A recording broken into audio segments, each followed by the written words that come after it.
Bonjour mes chers élèves, j'espère que vous allez bien. Dans le cadre de la continuité pédagogique, je vous propose aujourd'hui une nouvelle leçon de grammaire relative à l'unité 9, l'attribut du sujet.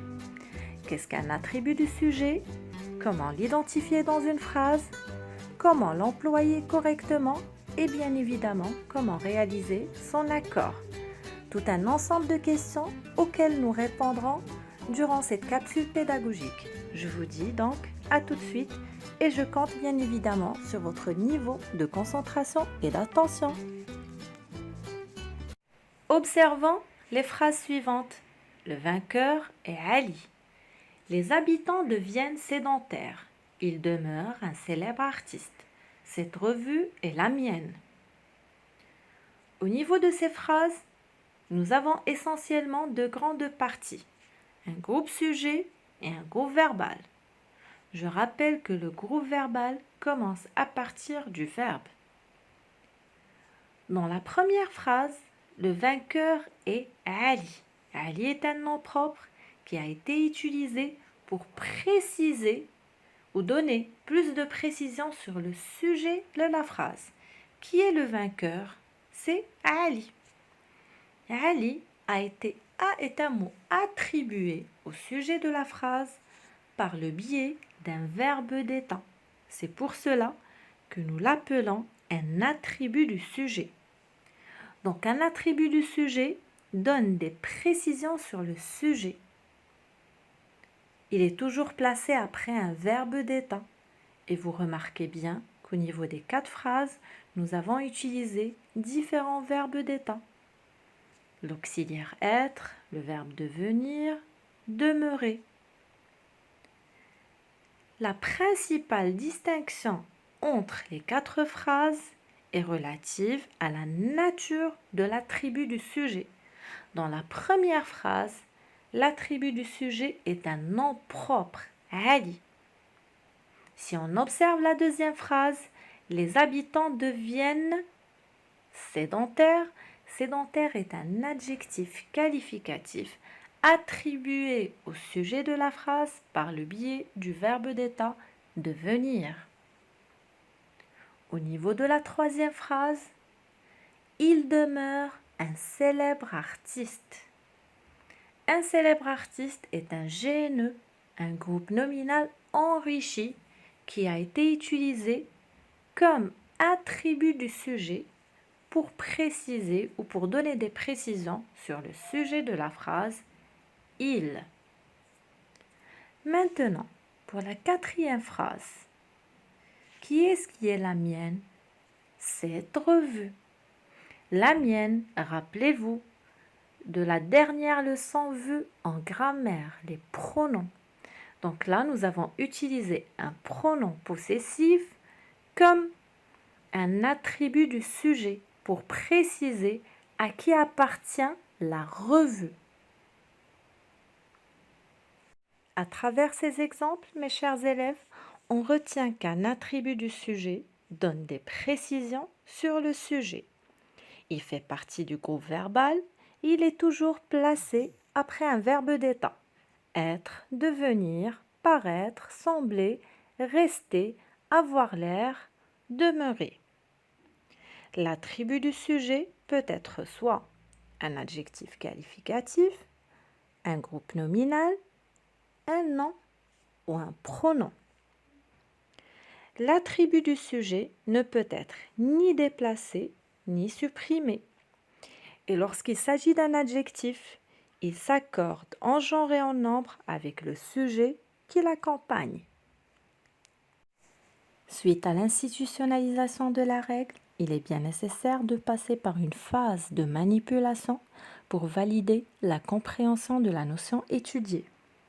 Je vous propose un simple exercice, l'objectif étant d'identifier l'attribut du sujet et préciser sa nature. Bien. Alors, commençons par la première phrase. Les enfants semblent enthousiastes malgré la pluie. Enthousiaste est l'attribut du sujet qui a été utilisé dans cette phrase et qui apporte des précisions sur le sujet de la phrase qui est les enfants. Enthousiaste. Comme fonction, c'est un attribut du sujet, mais quelle est sa nature? Oui, il s'agit bien d'un adjectif qualificatif. C'est pour cela que nous avons réalisé l'accord de cet adjectif en genre et en nombre avec le sujet qui l'accompagne. Bien. Passons maintenant à la deuxième phrase. Cette histoire est une blague. On va d'abord repérer le sujet de la phrase. Qui fait l'accent ou de qui ou de quoi parle-t-on? Cette histoire, c'est bien le sujet. Et le verbe d'être. Une blague, c'est l'attribut du sujet. Donc nous avons utilisé un groupe nominal comme attribut du sujet pour apporter des précisions sur le sujet de la phrase qui est cette histoire. Bien. Maintenant, observons ensemble la troisième phrase. Il deviendra architecte. Je vous rappelle encore une fois que pour identifier un attribut du sujet, il faut toujours garder à l'esprit le fait qu'il est souvent ou tout le temps placé après un verbe d'état. Donc le verbe d'état utilisé dans cette phrase est le verbe devenir. Architecte. Qui deviendra architecte? Il. Donc architecte est un nom qui a été utilisé comme attribut du sujet pour apporter des précisions sur le sujet de la phrase qui est il. Oui. Observons le dernier exemple. Cette route paraît glissante. Qui est-ce qui paraît glissante? Cette route.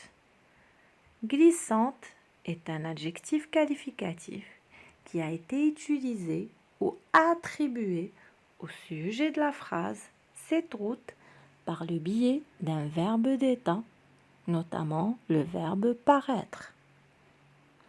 Donc, mes chers élèves, ce qu'il faudrait retenir essentiellement est qu'un attribut du sujet donne des précisions sur le sujet.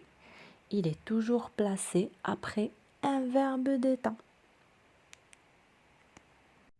Avant de clôturer, il s'avère nécessaire d'attirer votre attention sur un point très important.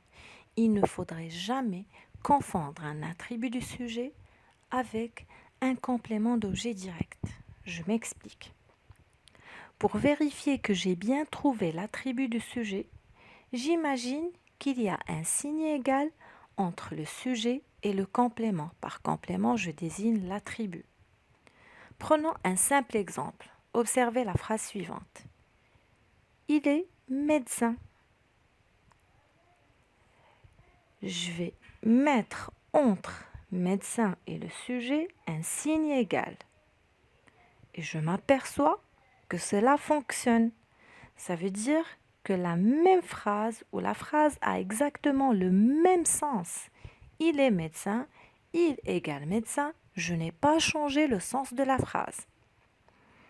Quand on ne peut pas mettre un signe égal entre le sujet et ce qui suit le verbe, il ne s'agit pas d'un attribut du sujet.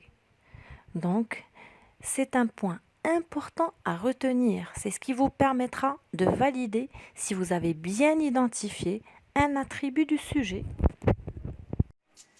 Ma présentation d'aujourd'hui touche à sa fin. Je vous remercie de votre attention et je vous dis à très bientôt.